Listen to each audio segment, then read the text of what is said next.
మోకాల నొప్పులకు ఎటువంటి సర్జరీ లేకుండా ఎపియాన్ పెయిన్ క్లినిక్ అందిస్తున్న అత్యాధునిక చికిత్స.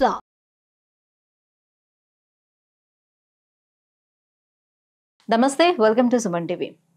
సాధారణంగా వయసు పెరుగుతున్న కొద్దీ ఆస్టియో ఆర్థరైటిస్ సమస్యలు అనేది అంటే డీజనరేటివ్ అవ్వటం వల్ల ఆస్టియో ఆర్థరైటిస్ సమస్యలు అనేవి చూస్తూ ఉంటాం. ఈ ఆస్టియో ఆర్థరైటిస్తోనే మోకాలు నొప్పుల సమస్యలు కూడా పెద్దవాళ్ళు ఎదుర్కొంటూ ఉంటారు. ఆ వయసులో వాళ్ళు సర్జరీకి వెళ్ళలేరు, అలా అని ఆ పెయిన్ కూడా తట్టుకోలేరు.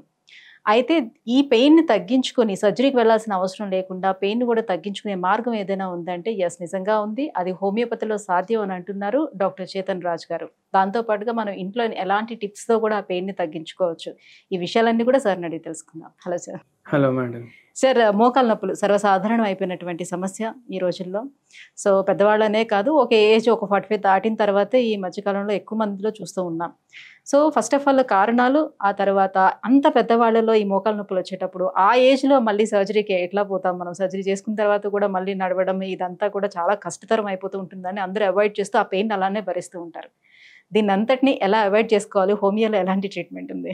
అయితే ఇవాళ ఒక ఫాలోఅప్ కేసు వచ్చిండ్రు మన దగ్గరికి. ఫాలోఅప్ అంటే మన దగ్గర ఒక 1 year నుంచి వాడుతున్నారు మెడిసిన్స్.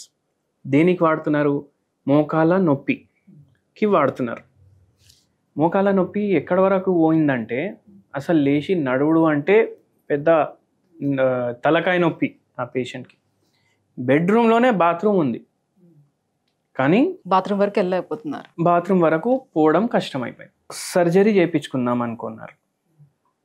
సర్జరీ చేయించుకుందాం అనుకుంటే షుగర్ లెవెల్ ఫుల్ ఉంది అండ్ వయసు కూడా 67 years ఉండే.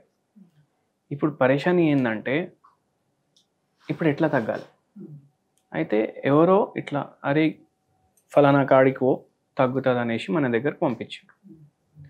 పంపిస్తే మనం డీటెయిల్గా పేషెంట్ తోటి మాట్లాడినాం. డీటెయిల్గా మాట్లాడి మనం మందులు ఇవ్వడం స్టార్ట్ చేసినాం. ఇప్పుడు పరేషానీలు ఏమేమి ఉండే పేషెంట్కి నేను చెప్తా. షుగర్ వ్యాధి ఉండే, బీపీ వ్యాధి ఉండే, మళ్ళీ నరాల వ్యాధి ఉండే. దీనికి సంబంధించిన గోళీలు వాడుతున్నారు. రోజు ఒక పూటలో 15 గోళీలు వేసుకుంటారు పేషెంట్. Oh my God. అంటే సగం కడుపు గోళీతోటి నింపేస్తారు.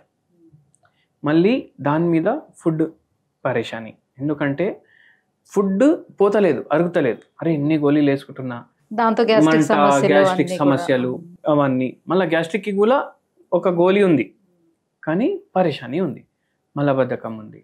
ఇప్పుడు నాకు నొప్పి తగ్గించండి సార్ అనేసి అన్నారు. అండ్ మెయిన్ ఏంది నేను చెప్తాను మీకు. పేషెంట్ మెయిన్ బాధ ఏముంది నేను చెప్తాను మీకు. షుగర్ డాక్టర్ దగ్గర పోతా, వాకింగ్ చేయమ్మా చెప్తారు, షుగర్ తగ్గుతలేదు. షుగర్ తగ్గుతలేదు, బీపీ డాక్టర్ దగ్గర పోతా, బీపీ డాక్టర్ ఏమో గోళీలు ఇస్తారు, వాకింగ్ చేయమ్మా అంటారు. మళ్ళీ కొలెస్ట్రాల్ కూడా పెరుగుతుంది, వాకింగ్ చేయమ్మా అంటారు.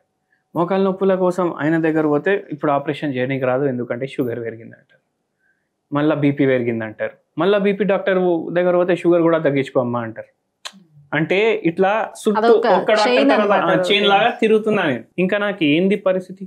మళ్ళీ మోకాల నొప్పులు అసలు ఎన్ని గోళీలు వాడితే కూడా తగ్గట్లేదని మోకాల డాక్టర్ చెప్తే అమ్మ జర్ర అయితే వాకింగ్ చేయండి అమ్మా అనేసి అంటారు. అంటే తిరిగి ఇప్పుడు నేను వాకింగ్ చేయాలి కానీ నా పరిస్థితినే లేదు నేను వాకింగ్ చేయాలంటే. నడిచే పరిస్థితి ఉంటే డాక్టర్ దగ్గరికి ఎందుకు వెళ్తారు? నేను ఇప్పుడు ఏం చేయాలి నాకు అర్థమైతలేదు. అయితే ఏమైందంటే పరేషాని, ఇప్పుడు ఎన్ని కడ తిరగాలి నేను? అందరు నాకు స్పేర్ పార్ట్ లాగా చూస్తున్నారు. కరెక్టే కదా? అంటే ఇప్పుడు రక్తనాళాలు ఉన్నాయి, అవి పైపుల్లాగా, అవునా కదా? ప్యాన్క్రియాస్ ఏమో ఇన్సులిన్ వదులుతలేదు, దానికి షుగర్ గోళీలు, అన్ని బాడీ పార్ట్స్ ఏమో స్పేర్ పార్ట్లు అయిపోయినాయి. కానీ హోమియోపతి స్పెషాలిటీ ఏంటంటే మనం హోలిస్టిక్ ట్రీట్మెంట్ ఇస్తాం. అంటే మైండ్లో ప్రాబ్లం, బాడీలో ప్రాబ్లం, ఈ రెండింటిని ట్రీట్ చేస్తాం. దానికి సెట్ అయ్యేటట్టు పేషెంట్ కాన్స్టిట్యూషన్ కూడా ఉండాలి. అంటే ప్రకృతి పేషెంట్. ఇప్పుడు నాకు మోకాల నొప్పి, మీకు మోకాల నొప్పి, మీకు వేరే మందు, నాకు వేరే మందు. ఇప్పుడు వేరే వేరే దాంట్లో ఎట్లుంటుంది? 100 మంది ఉన్నారనుకోండి, వాళ్ళందరికీ మోకాల నొప్పికి పెయిన్ కిల్లరే ఇస్తారు. కానీ ఇక్కడ పేషెంట్ టు పేషెంట్ మందు చేంజ్ అవుతుంది. ఎందుకు? మనం ట్రీట్మెంట్ పేషెంట్కి ఇస్తున్నాం, రోగానికి ట్రీట్మెంట్ ఇస్తలేము.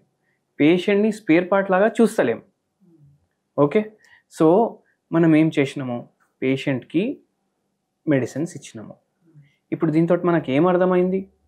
డయాబెటీస్ వల్ల కూడా మోకాలు నొప్పులు పెరుగుతాయి, బీపీ ఉంటే కూడా మోకాలు నొప్పులు పెరుగుతాయి. గ్యాస్ట్రిక్ సమస్యలు ఉంటే కూడా మోకాలు నొప్పులు పెరుగుతాయి, సరిగా నడవకపోతే కూడా మోకాలు నొప్పులు పెరుగుతాయి, వెయిట్ ఎక్కువ ఉంటే కూడా మోకాలు నొప్పులు పెరుగుతాయి. ఎందుకంటే మొత్తం బరువు మోకాల మీద పడుతుంది కదా. అండ్ వెయిట్ ఎక్కువ ఉండడం వల్ల నడుము భాగంలో కూడా నొప్పి పెరుగుతుంది. అండ్ ఇంకో కాంప్లికేషన్ కూడా ప్రీవియస్గా ఉండే పేషెంట్కి, కాంప్లికేషన్కి సర్జరీ చేయించుకున్నారు. ఆ సర్జరీ చేయించుకుంటే ఆ స్పేర్ పార్ట్కి సంబంధించిన ప్రాబ్లం అయితే తగ్గింది, కానీ ఆ స్పేర్ పార్ట్ తీయడం వల్ల ఇంకో ప్రాబ్లం వచ్చింది. పేషెంట్కి ఫైబ్రాయిడ్లు ఉండే. ఓకే, ఫైబ్రాయిడ్లు ఉంటే ఏం చేస్తారు, గర్భసంచి తీసేయండి అంటారు జనరల్ అడ్వైజ్. ఒకవేళ అన్కంట్రోలేబుల్ ఉంది అంటే పేషెంట్కి ఎంత సఫరింగ్ ఉండే అంటే నెలలో 30 రోజులు ఉంటే 20 రోజులు మినిమం బ్లీడింగ్ అవుతుంది అండ్ ప్రొఫ్యూజ్ బ్లీడింగ్ అవుతుంది. హిమోగ్లోబిన్ కూడా చాలా తగ్గిపోయినారు. అప్పుడు పేషెంట్కి హోమియోపతి గురించి ఐడియా లేకుండే, అయితే తీపిచ్చుకున్నారు. ఇప్పుడు గర్భసంచి తీపియడం వల్ల 45 ఏజ్ ఉన్నప్పుడు ఏమైపోయింది, ఒక దాంట్లో చూసుకుంటే మెనోపాజ్ అర్లీ వచ్చేసి, గర్భసంచితో పాటు ఓవరీస్ కూడా తీయించేసుకున్నారు. మొత్తం ఓవరీస్ కూడా ఓవరీస్ కూడా ఒక్కొక్కసారి ఓన్లీ గర్భసంచి తీస్తారు, ఒక్కొక్కసారి గర్భసంచితో పాటు ఓవరీలు కూడా తీసేస్తారు. సో హార్మోనల్ ఇంబ్యాలెన్స్ అయింది, మేల్ హార్మోన్స్ బాడీలో పెరుగుతాయి. ఇప్పుడు చూడండి క్లైమాట్రిక్ ఏజ్ అంటారు, అంటే ఏ ఏజ్లో అయితే మనకు మెనోపాజ్ వస్తుంది కదా, ఆ ఏజ్లో పేషెంట్కి వేరే కాంప్లికేషన్లు అవుతాయి. నిద్ర రాదు, హెయిర్ ఫాల్ అవుతుంది, వెయిట్ పెరుగుతుంది, జాయింట్ నొప్పులు అవుతాయి, ఇవన్నీ అవుతాయి. ఈ పేషెంట్కి అట్లా ఎక్కువ అయిపోవడం స్టార్ట్ అయింది. ఇవన్నీ అవ్వడం వల్ల మోకాలు నొప్పి స్టార్ట్ అయిపోయింది అనమాట. సో ఆటోమేటిక్గా ఒబేస్ అయిపోతారు అండ్ మళ్ళీ సెడెంటరీ లైఫ్ స్టైల్ అయిపోయింది. అయితే మనం ఏం చేసినాం, నొప్పి తగ్గడానికి మందులు ఇవ్వలేదు, పేషెంట్కి అన్ని మంచిగా కావాలనేసి మందులు ఇచ్చినాం. అండ్ మన మందులు నొప్పి తగ్గించవు, మన బాడీకి అర్థం చేపిస్తుంది నొప్పి ఎట్లా తగ్గాలనేసి. బాడీ సెటరేట్ చేసుకుంటుంది అన్ని, అంటే ఉన్న అదర్ కాంప్లికేషన్స్ అన్నిటినీ సెట్ అవుతాయి. ఎందుకంటే మనం అన్ని అడిగి ఇస్తాం కదా, పేషెంట్కి అడుగుదాం ఫస్ట్ ఏం తగ్గాలి మీకు, ఫస్ట్ మోకాలు నొప్పి తగ్గాలి, అయితే ఫస్ట్ మోకాలు నొప్పి తగ్గుతుంది, దాని మీద కాన్సన్ట్రేట్ చేస్తాం. అండ్ వేరే రోగాల వల్ల వేరే బాడీ పార్ట్స్ అఫెక్ట్ అవ్వకుండా కూడా చేస్తాం. అట్లా చేసి పేషెంట్కి ఒక హోమ్ రెమెడీ కూడా చెప్పినాం. ఏముంటుంది సార్, అంటే ఇప్పుడు ఇమీడియట్గా పెయిన్ వస్తుంది, ఈ పెయిన్కి పెయిన్ కిల్లర్ వేయకుండా ఇంకా అదర్ హోమ్ రెమెడీ ఏదైతే యూస్ చేస్తామో దానివల్ల ఎంతవరకు మనకి పెయిన్ క్యూర్ అవుతుంది? ఇప్పుడు చూడండి, మనం హోమియోపతి మెడిసిన్స్ కూడా ఇస్తాం, పేషెంట్కి ఏమైనా హోమ్ రెమెడీ అవసరం ఉందా అంటే హోమ్ రెమెడీ కూడా ఇస్తాం. ఇప్పుడు ఈ పేషెంట్కి బాడీ ప్రకారం, పేషెంట్ మైండ్ ప్రకారం మెడిసిన్ ఇచ్చినాం. అట్లనే దాంతోపాటు ఒక హోమ్ రెమెడీ కూడా ఇచ్చినాము, డైలీ బ్లూ టీ తాగండి అనేసి చెప్పినాము. బ్లూ టీ మీరు గూగుల్ చేస్తే 10,000 రూపాయలు కిలో ఉంటుంది. అంటే ప్లీజ్ డోంట్ మైండ్, ఇప్పటి వరకు నేను గ్రీన్ టీ విన్నాను అనమాట, బ్లూ టీ గురించి వినలేదు. మీరు బ్లూ టీ గురించి వినలేదు కదా, 10,000 రూపాయలు కిలో బ్లూ టీ ఉంటుంది. అయితే అరే ఇంత పెట్టి మనం తెప్పించి మళ్ళీ మనకు తగ్గకపోతే ఏం చేయాలి, అది పౌడర్ అనేసి అనుకుంటారు అందరు, అవునా కదా? అయితే దాని బదులు ఈ చెట్లు అమ్ముతారు కదా, నర్సరీస్ ఉంటాయి కదా రోడ్ల మీద, మనం పోయేటప్పుడు మీరు ఇంటికాడికి వెళ్ళి వస్తే ఒక 5-6 షాపులు కనిపిస్తాయి మీకు. ఆడిపోయి మీరు ఒక చిన్న శంఖ పుష్పం కనుక్కోండి, చెట్టు, అది మీ ఇంట్లో పెట్టుకోండి. అవి పుష్పాలు ఇస్తాయి కదా, మీరు చాయ్ చేసుకునేటప్పుడు ఓన్లీ గ్రీన్ టీ ప్రిఫర్ చేయండి. మీరు 2 పుష్పాలు తీసుకోండి, ఆ గ్రీన్ టీ చేసేటప్పుడు దాంట్లో వేసేయండి. మీకు గ్రీన్ టీ ఇష్టం లేదు, 2 శంఖ పుష్పం తీసుకొని దాంట్లో వేసేయండి, అది బాయిల్ చేయండి. ఇప్పుడు దీంట్లో ఉన్న గుణాలు అన్నీ ఆ వాటర్లో వస్తాయా, దాన్నే బ్లూ టీ అంటారు. అదే బ్లూ టీ. అండ్ చైనాలో, మలేషియాలో, థాయిలాండ్లో, వియట్నాంలో ఇది చాలా ఎక్కువ కన్జ్యూమ్ చేస్తారు. అంటే ఈ పుష్పాలతోనే తయారు చేస్తారు బ్లూ టీ. ఓకే, ఇంకా అదర్ ఇంగ్రీడియంట్స్ ఏమైనా మిక్స్ చేస్తారా అందులో? మీరు గ్రీన్ టీ కావాలంటే కలుపుకోండి, లేకపోతే లేదు. అయితే మనం దీన్ని ఇంకా ఒక స్టెప్ ఫర్దర్ మాడిఫై చేయొచ్చు. ఇప్పుడు నొప్పులు, ఇప్పుడు మనం హోమియోపతి మెడిసిన్ అయితే ఇస్తాం, పేషెంట్కి ఇమీడియట్ రిలీఫ్ కావాలి, పెయిన్ కిల్లర్ వద్దు. ఎందుకు, పేషెంట్ కిడ్నీలు కూడా షుగర్ వ్యాధి వల్ల ఎఫెక్ట్ అయినాయి, నెఫ్రోపతి కూడా అయింది పేషెంట్కి, డయాబెటిక్ నెఫ్రోపతి. రోజు ఆ గోళీ వేసుకోవడం వల్ల ఇంకా కొన్ని కాంప్లికేషన్లు అవుతాయి.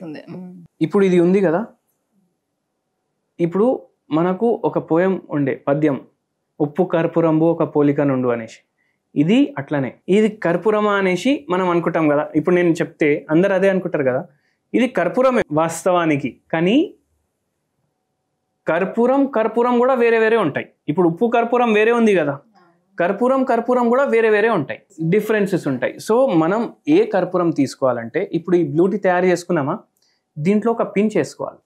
అంటే ఏదో నార్మల్ కర్పూరం ఉంటుంది, పచ్చి కర్పూరం అని ఉంటుంది, ఇది ఉంటది కదా, ఇంత పించ్ రోజు దాంట్లో వేసుకోవాలి. అయితే ఇది భీమసేని కర్పూరం. భీమసేని కర్పూరం ఇదే కొనాలి మీరు. ఇదే కొనేసి జర దంచుకొని పెట్టుకొని బ్లూ టీ తయారు చేసుకుంటారు కదా, దాంట్లో ఒక పించ్ వేసేయాలి. అది కలుపుకొని డైలీ తీసుకోవాలి.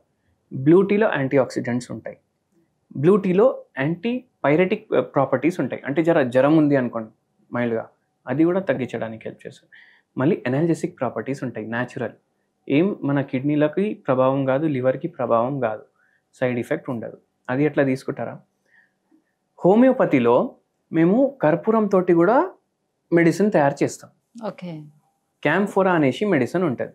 ఇది 0/9 పొటెన్సీలో డైలీ 4 గోళీలు వేసుకోవాలి. అండ్ 1 పించ్ ఈ కర్పూరం ఆ బ్లూ టీలో కూడా వేసుకోవాలి రోజు. దీంతో మీకు ఇమీడియట్ కొద్దిగా రిలీఫ్ ఉంటుంది. సూపర్ సార్, చాలా మంచి టిప్ని చెప్పారు. సో మోకాల నొప్పితో చాలా మంది బాధపడుతున్నారు, వాళ్ళందరికీ కూడా ఇది చాలా ఉపయోగకరమైనటువంటి tip. Thank you so much. So హోమియోపతిలోని ట్రీట్మెంట్ గురించి అండ్ మెడిసిన్స్ కూడా మీరు సజెస్ట్ చేస్తున్నారు. సో వీటన్నిటికీ thank you so much. Thank you అండి.